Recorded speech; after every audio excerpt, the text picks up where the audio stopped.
चल रही लड़ीवार।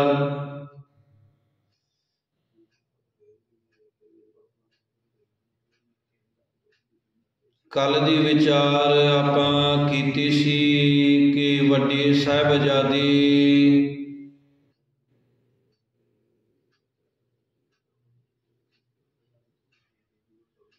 चमकौर दी गढ़ी च उन्होंने शहीदियां प्राप्त कीतियां सन।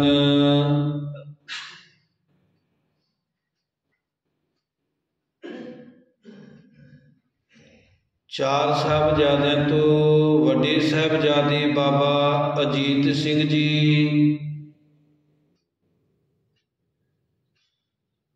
ते बाबा जुझार सिंह जी, ये चमकौर दी गढ़ी च इन्होंने शहीदी प्राप्त कर ली सी। अज दी विचार करांगे कि सतगुरु जी ने चमकौर नूं छड्डना ते खालसे नूं गुरियाई बख्शणी।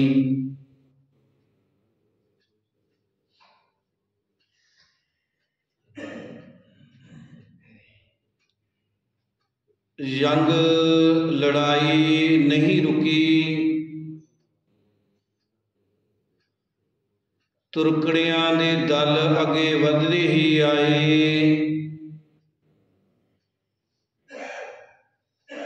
उन्हां विच वाधा हुंदा गया।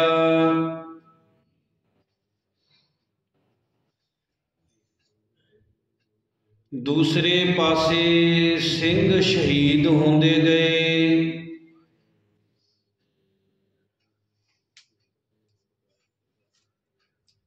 उन्हां दी गिणती बहुत घट रह गई सी। सिंघां दी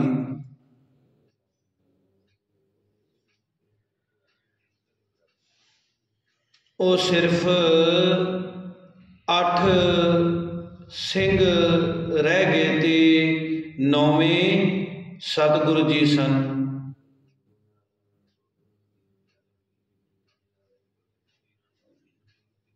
सतगुरु जी मोर्चे विच बैठे तीर छड्डी जांदे सन।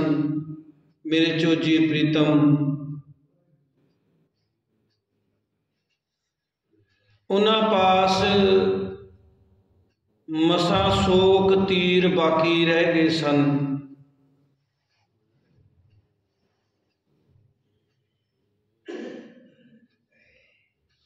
सतगुरु जी समेत 9 सिंह पर वैरी लख तो उपर सी।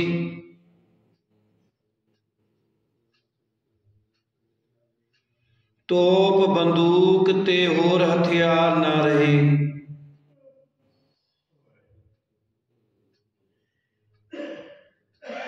ऐसी हालत विच जंग लड़नी असंभव सी।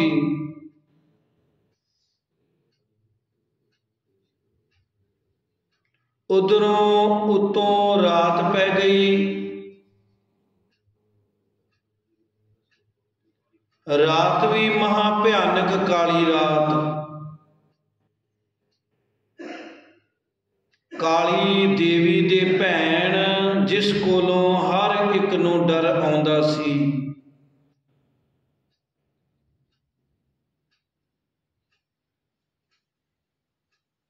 इस समय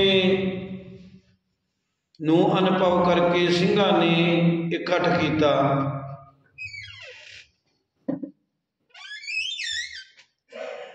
उस इकट्ठ विच गुरमता मता पास किया गया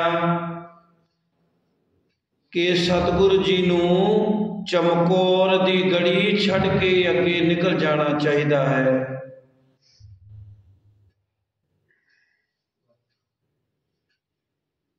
हुण दुश्मन कोलों बचना औखा है।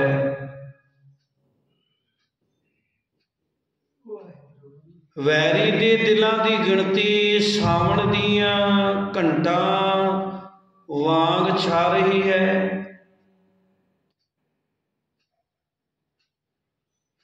8-9 प्राणी प्राणी किन्ना को चिर युद्ध कर सकते हैं।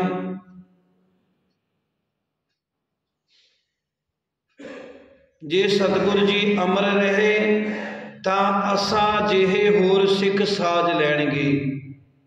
ये आपसरी च मता कर रहे है सिंह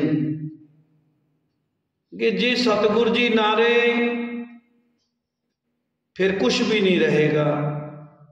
इस करके आपां सतगुरु जी नूं पंज सिंह साहिबान इकट्ठे होकर के उन्होंने वचन किया कि आप जी चमकौर दी गड़ी छड़ जाओ। जे आप जी रहोगे अमर रहोगे तो साडे वर्गे होर सिख होर सजा लोगे आप जी।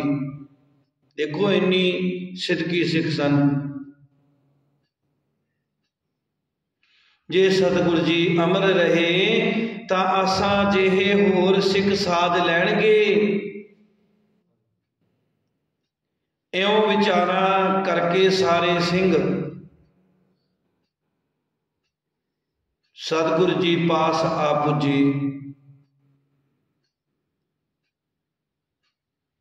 समा बड़ा भयानक सी, लड़ाई हो रही सी, जंग हो रही सी। उस समय दुश्मनां दे दल अगे वध रहे सन।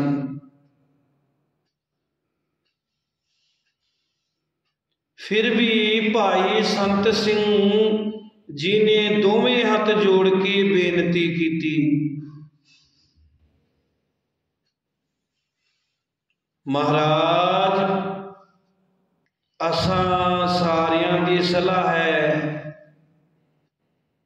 कि आप इस कच्ची गड़ी विचों निकल जाओ।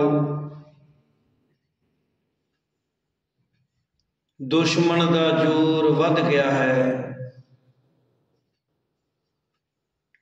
हुण कोई सुरत नहीं रही जो असी बच सकीए। असी मोर्चे कायम रखते हाँ, तुसी रात के हनेरे विच निकल जावो।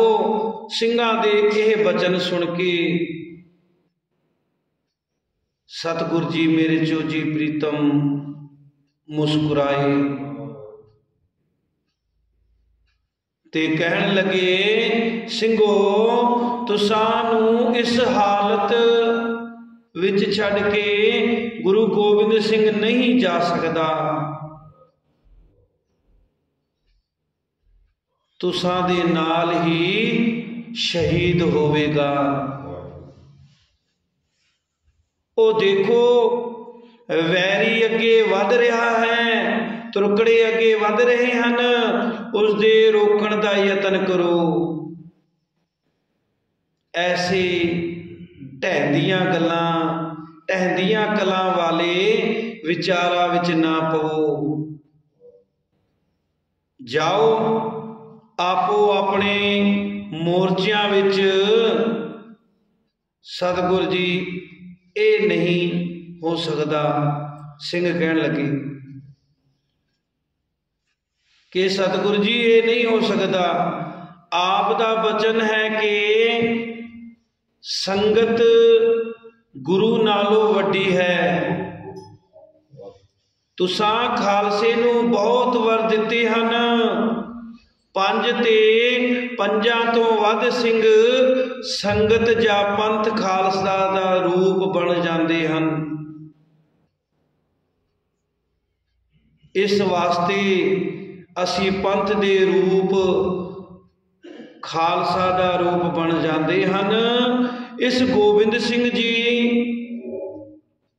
इस वास्ते असी पंथ दे रूप विच भी आग्या करते हाँ कि सतगुरु गोबिंद सिंह जी इस गड़ी विचों निकल जान।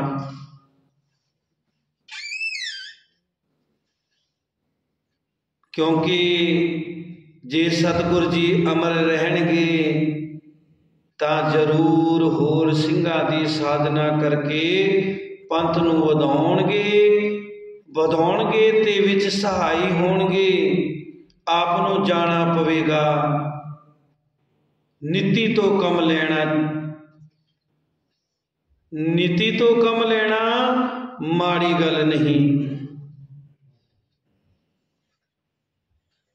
ना कायरता है।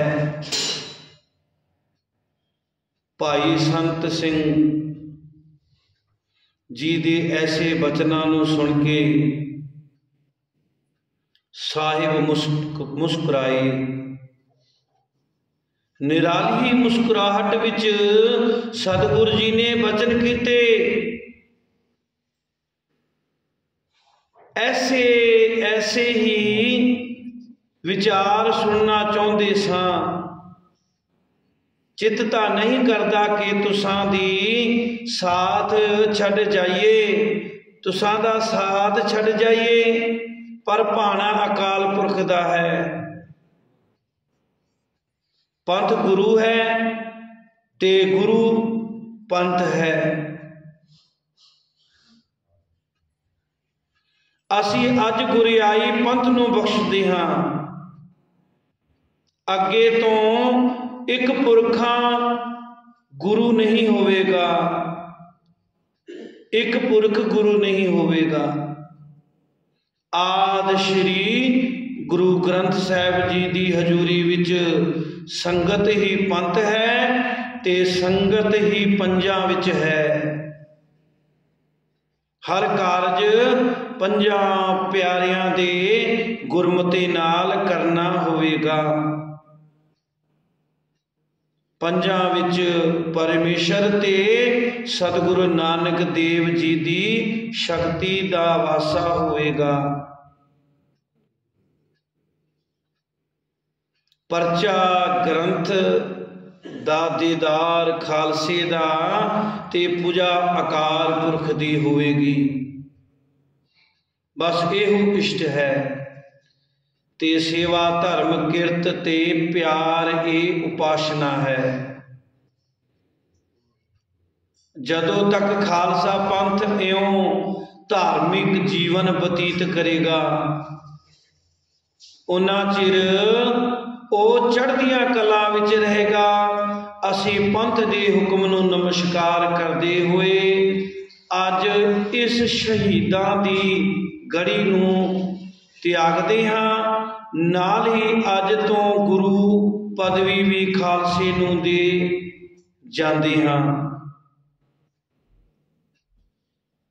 ਭਾਈ ਦਇਆ ਸਿੰਘ ਜੀ नहीं महाराज, गुरियाई अज अपने कोल रखो।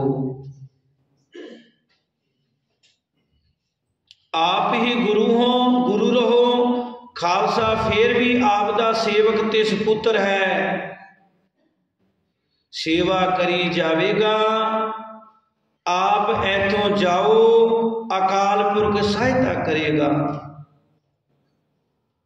सतगुरु जी भाई दया सिंह जी जो भाना वरत रहा है, सब अकाल पुरख की इच्छा नाल ही वरत रहा है।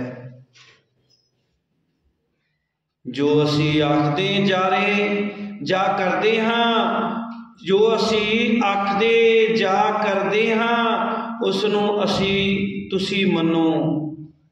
जद असी तुरकां दे बचनां नूं प्रवान करते हाँ, हुण कुछ समा तीरां दी बरखा करो ताकि दुश्मन दूर हट जावे ते मुड़ बाकी विचारा कीतियां जाणगियां।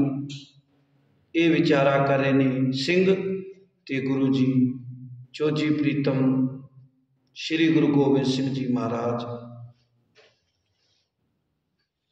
सतगुरु जी ने पंथ दा हुक्म मन्निया ते पंथ ने सतगुरु जी दा कुछ चिर तीक ते गोली दी वर्खा होंदी रही। जदों देखिया कि दुश्मन दूर हट गया है, तदों सतगुरु जी मोर्चे विचों उठे।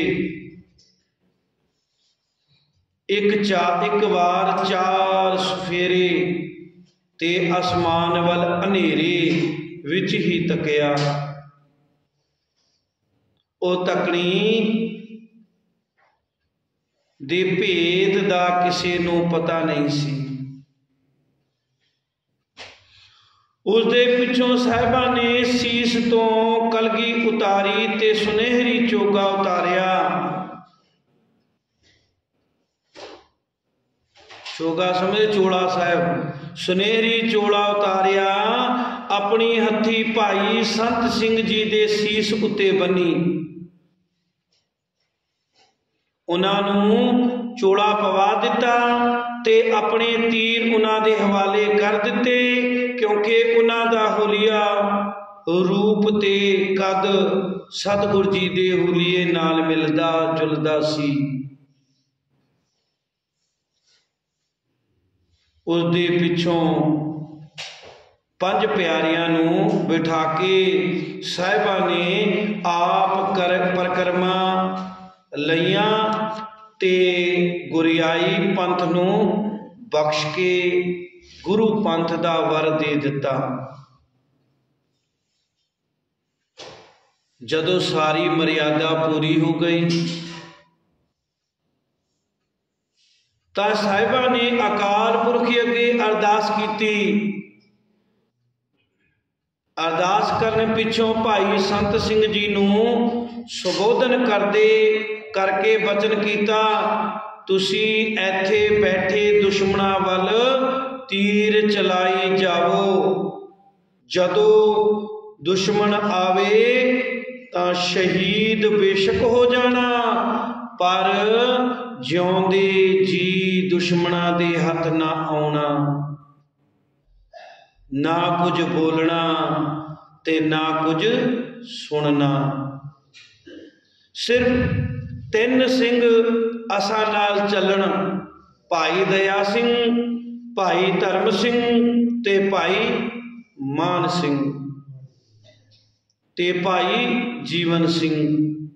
मजहबी ते काठा सिंह जी रबदासीए दोवें नगारे नूं वजाए जाण, बाकी दे सिंह मोर्चियां विच जाण ते ठाठू होंदी रही। असी अनेरे विच जाते हाँ, तुसां सारियां नूं शहीद होना है, तुसां दा वासा बैकुंठ विच हो जावेगा। इउं बचन करके सतगुरु जी कच्ची गड़ी छड्डण वास्ते तैयार हुए। आप दे नाल भाई दया सिंह, भाई धर्म सिंह ते भाई मान सिंह भी तैयार हुए। जिवें कि पहला बचन किया गया सी, तीन ही सिंघां दे पास शस्त्र सन। कलगियां वाला पिता जो कदी हजारां दी गिणती वाले लश्कर दे नाल किलियां दे राज भवन विचों बाहर जाया करदे सन, अज चमकौर दी गढ़ी विचों सिर्फ तिन्ना साथियां दे नाल बाहर निकले। घोड़ा कोल नहीं, ना कलगी ते ना छतर, और अज सगों रात भी महाभयानक काली रात सी। साहिबां दे दिल ते ना दुश्मन दा भै सी, ना विछड़े परिवार दी चिंता, चेहरे ते मुस्कुराहट अते हिरदे विच अकाल पुरख दी याद सी। आप जिस वेले गढ़ी तो बाहर निकले, उस वेले भाई जीवन सिंह ने ते भाई काठा सिंह ने नगारे ते चोट लगा दी। नगारे दी चोट दे नाल ही शब्द आए, फड़ लो हिंद दा पीर, सिखां दा गुरु अते बादशाही दा बागी नसिया जा रहा है। जे आवाज एक रूप होके प्रगट होई अते इस आवाज नाल अनेरे दे विच सारा मैदान जंग गूंज उठिया। सतगुरु जी दक्षिण दिशा वाले निर्भयता नाल वधी गए अते दुश्मन फड़ लो ओ जांदा जे आ गया आख के आपों विच दी ही आख के मरन लग गए आप श्री जी। कई मुसलमाना ने अपने साथियों नूं सिख समझ के मार दिता। अकाल पुरख ने ऐसा भाना वरताया कि तुरकां दी मत मारी गई। वो पागलां वांग आपों विच दी लड़न लगे। जग दियां मिसालां अपने आप बुझ गईयां। सुके अंबर ही काली बोली अनेरी आई। उस अनेरी दे नाल तुरकां दे तंबू पुट्टे गए, पर सतगुर जी दे नेड़े कोई तुरक ना आया। सतगुर जी दुश्मनां दियां सफां चीरदे होए मैदाने जंग तो बाहर हो गए। दूसरे पासे मुसलमाना दा एक टोला चमकौर दी गड़ी वल वधिया अते मसाला बाल के मलो मली गड़ी ते चढ़ गया। दुश्मनां दा ख्याल सी कि हिंद दा पीर गड़ी विच ही होवेगा, पर उत्ते सिर्फ 5 सिंह सन। तुरकां ने भाई संत सिंह जी नूं गुरु समझ के उसका कतल कर दिता ते बाकी सिंह शहीद हो गए।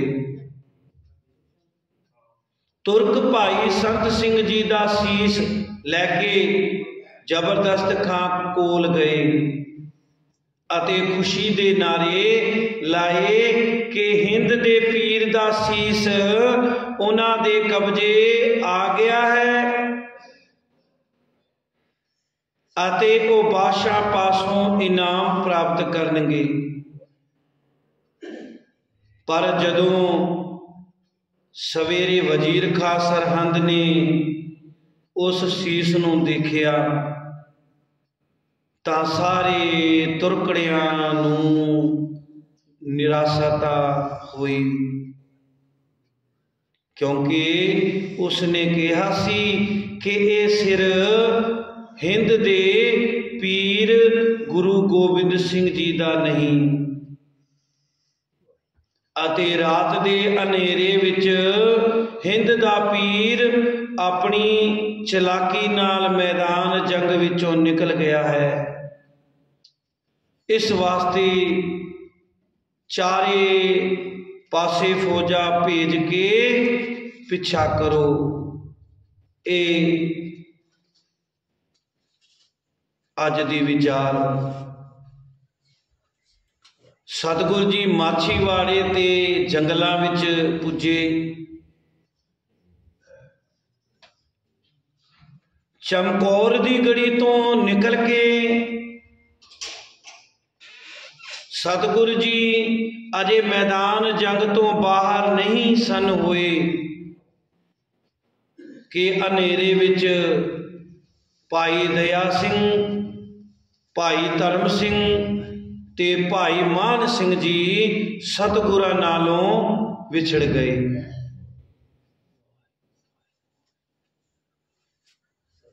सतगुरु जी इकल्ले ही रह गए, पैरी जोड़ा भी ना रहा। ओ चमकौर दे मैदान जंग विच सिपाहियां दियां लोथां नाल ही अड़ के पैर दा एक जोड़ा पिछे रह गया। दूसरा जोड़ा साहिबा ने मुड़ के आप सुट दिता। रात का समा अणडिठी लमेरी जूं दे विच मुंड कंडे झाड़ियां दियां मोहड़ियां अते होर कई तरह दियां बलावां सन। पर धन हन मेरे सतगुर जी जो किसी गलों ना घबराए ते ना डरे। वो आगे वधी गए। उन्होंने साथियों का विछोड़ा भी अनुभव ना किया। इको साथी अकाल पुरख नूं समझिया सी, उसे दा आसरा सी।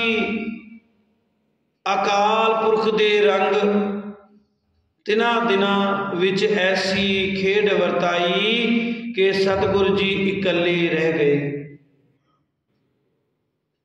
असल गल तां इह सी कि उन्हां अपने वाहिगुरू अकाल पुरख दा हुक्म मनना सी।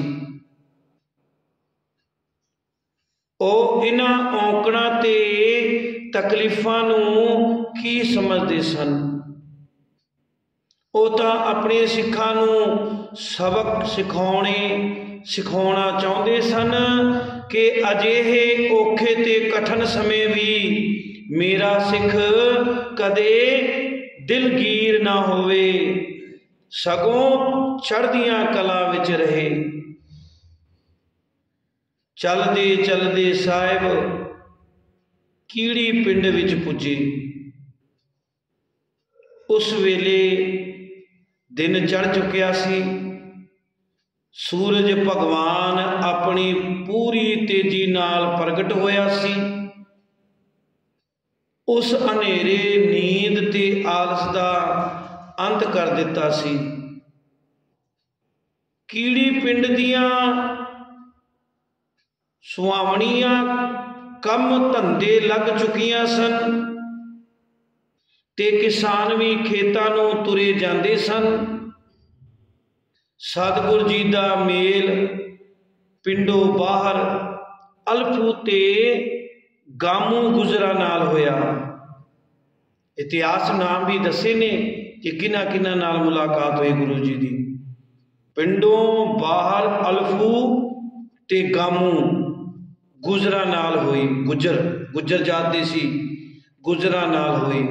उस वेले शाही ढिंडोरा पिटिया गया सी, जिन्हों आपां मन्यादी कहंदे।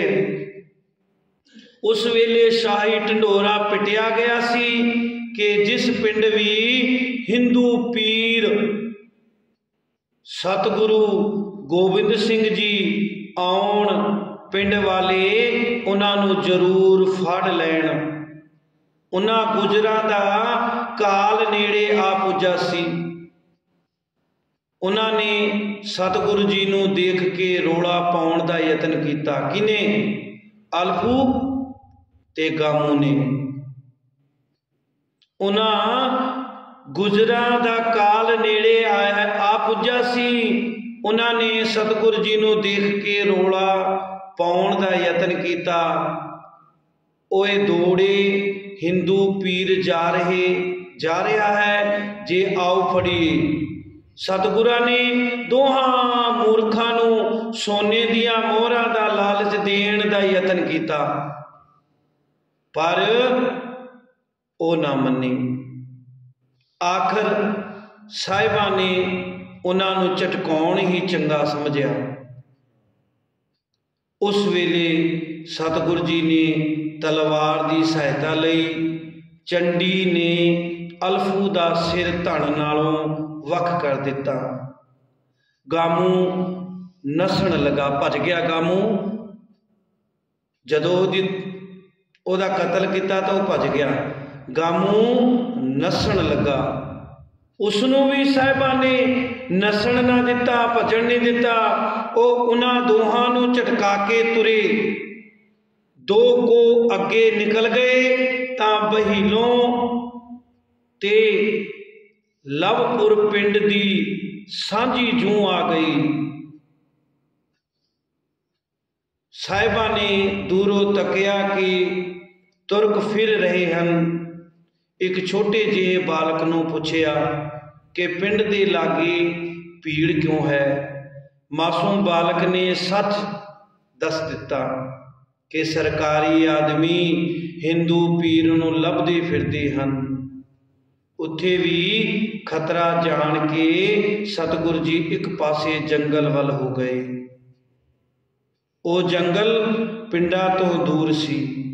जंगल दे बिल उत्ते पुज के एक झंड हेठां जा बैठे। ਇਹ ਅੱਜ ਦੀ ਵਿਚਾਰ।